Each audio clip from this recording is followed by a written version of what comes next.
Tito, responde para mim então. Hoje, uma pessoa que quer ser empreendedora e pensa em abrir uma empresa, qual que é o primeiro passo que ela tem que dar? Que tipo de assessoria e facilidade a prefeitura oferece? Bom, boa tarde, Nani, boa tarde a todos os ouvintes da Educadora. É muito bacana a gente ter a oportunidade de bater esse papo com você, com o seu público, porque realmente a pandemia trouxe essa janela aí de oportunidade, né? A gente vê muita gente que está se reinventando, que está criando novos negócios, né? E isso, para nós da prefeitura, poder trazer algum tipo de contribuição, de orientação, pode significar bastante coisa no sentido daqueles que têm vontade, mas não estão enxergando exatamente como poderiam fazer. Então, vamos lá. Bom, a gente poderia dividir dois tipos de negócios, basicamente, tá? Existem negócios que você precisa de uma estrutura de fabricação, vamos falar assim, tá? Você teria, por exemplo, eu gostaria de montar uma oficina de serralheria para consertar portões aqui. Eu vejo que meus vizinhos têm esse problema e eu conheço da área de metalúrgica, tal, poderia fazer isso e ter algum retorno. Ou as coisas um pouco mais básicas. No caso dessa atividade mais industrial, a gente tem um pouquinho mais de cautela na orientação desses empreendedores, tá certo? Porque eles realmente vão ter uma estrutura que a gente trataria como uma coisa mais de fábrica, né? Eu vou primeiro falar dos mais simples. Aquela dona de casa que tem vontade de fazer um bolo e comercializar, ou uma pessoa que tem habilidade para fazer manicure e que quer se transformar numa profissional. E tem uma infinidade de ações que podem ser tomadas dessa maneira. Para esses, a gente diria que ela seria um microempreendedor individual, tá? O microempreendedor individual é a categoria, vamos falar assim, é a categoria formal mais simples que existe hoje no Brasil, tá? Ela é bastante tranquila, ela é bastante simples, ela tem poucas limitações em termos de burocracia, tal, é bastante simples. Então, o primeiro passo para quem quer essas ações simples seria entrar em contato aqui. Hoje a gente está mais em home office aqui por conta da pandemia, tudo mais, mas a gente tem uma estrutura do Sebrae aqui na prefeitura, tá certo? Que pode acolher e orientar esses empreendedores no caminho que eles vão precisar para ter o seu negócio. Passar pelo Sebrae tem duas importâncias. A primeira é essa orientação, vai ajudar bastante a pessoa, não vai ficar batendo muito cabeça, vai direto nas ações que precisa fazer, mas tem uma segunda questão. Quando você começa um negócio, a gente geralmente só vê flores, né? Muita alegria, muito entusiasmo, não vai dar certo, vou ganhar dinheiro, vou virar empresária, né? Mas existem dificuldades naturais, tá? A pessoa não está habituada a ser empreendedor, e então o Sebrae tem uma relevância muito grande aí para ajudar as pessoas os cuidados que elas devem ter na formação desse negócio, né? Como formar o preço do produto, como ter uma abordagem de cliente, como trabalhar o marketing e uma série de outras coisas. Então, passar pelo Sebrae são duas coisas relevantes. A primeira, a orientação da parte burocrática, mas também a orientação de ser um empresário. Acho que o primeiro ponto seria esse grupo de pessoas. Agora, o empreendedor, vamos imaginar um cenário em que ele não tem um dinheiro para começar. Isso está disponibilizado? Por exemplo, o Sebrae empresta o dinheiro ou ele tem que procurar um banco privado? Como é que funciona para aquele empreendedor que só está com a ideia, mas não tem o financeiro ainda para iniciar um negócio? Este dinheiro, ele está disponível? Você precisa ter uma carta de crédito, enfim, apto? Você tem que estar apto para isso? Como é que funciona para quem não tem o dinheiro para começar?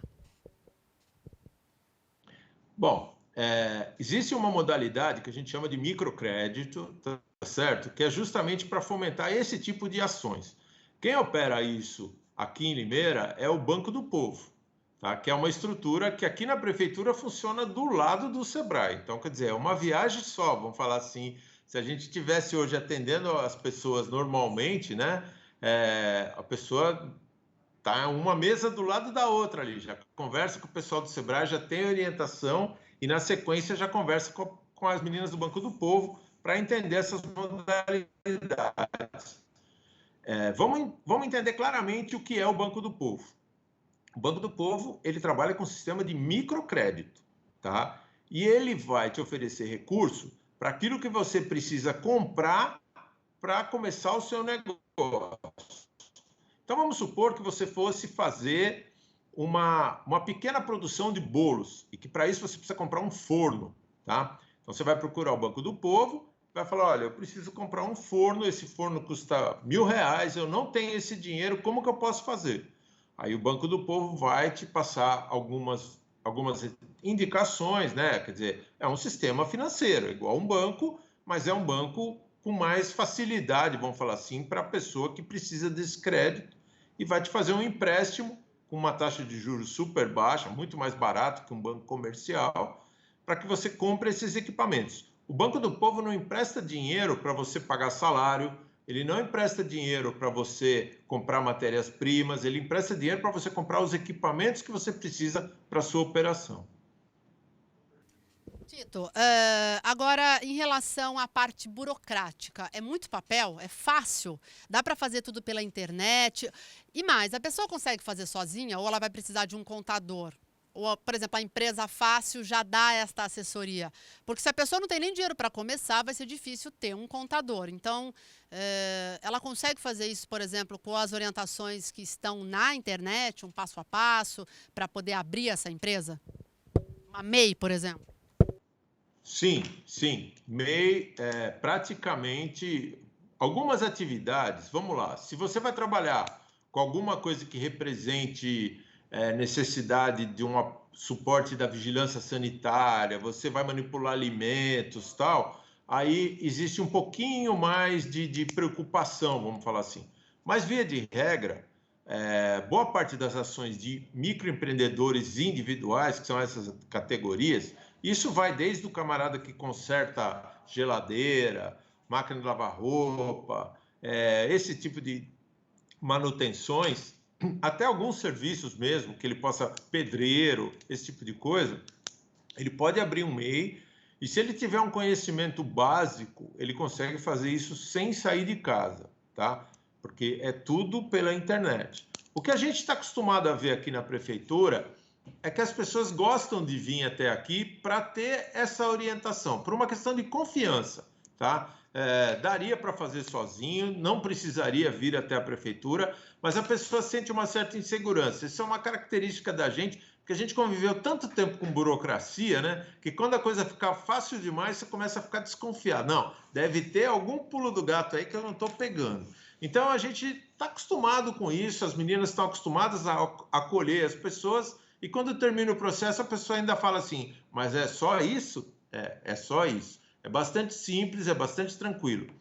Em relação à burocracia, você falou de escritório de contabilidade. Não é necessário ter um escritório de contabilidade. A pessoa resolve isso tranquilamente sozinha, tá?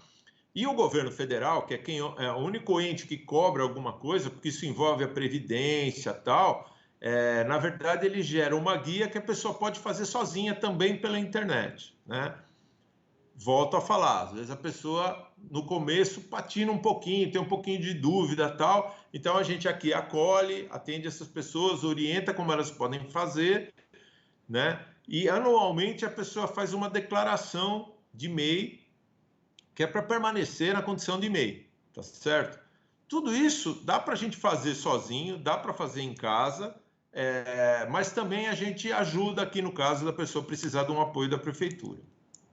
Tito, e para a gente encerrar, quais são as perspectivas para esse 2021 tão difícil, tão desafiador em meio a essa pandemia? Olha, Nani, eu acho que Deus passou por limeira. Em algum momento, ele da gente. Evidentemente é realista, evidentemente a gente está passando por um momento muito delicado, a gente está contando com a contribuição da nossa população por conta desse cenário realmente de pandemia, né? Mas do ponto de vista econômico, a gente acabou de receber informação fresquinha que saiu o CAGED de janeiro, né? e nós tivemos um saldo positivo de 700 vagas em janeiro. Quer dizer, a questão do emprego na pandemia, graças a Deus, Limeira está passando ao largo dela, né? A gente tem muitos problemas, eu não vou trocar o problema por uma boa notícia, muito pelo contrário, a gente está muito preocupado com esse cenário, mas a verdade é que, graças a Deus, a economia aqui está se mantendo fortalecida, né? Toda essa preocupação da sociedade em relação ao que vai acontecer com os empregos e tal, a gente, graças a Deus, está conseguindo superar esse momento. Eu espero que a gente consiga passar pela parte da saúde também sem muito percalço, a gente sabe da dificuldade do momento, e aí dali para frente acho que Limeira tem potencial para a gente ter um ano mais positivo, vamos falar assim. Não quero parecer despreocupado, realmente eu estou bastante preocupado com essa situação da saúde nesse momento, mas eu acredito que na parte da economia a gente tem condição de recuperar isso futuramente.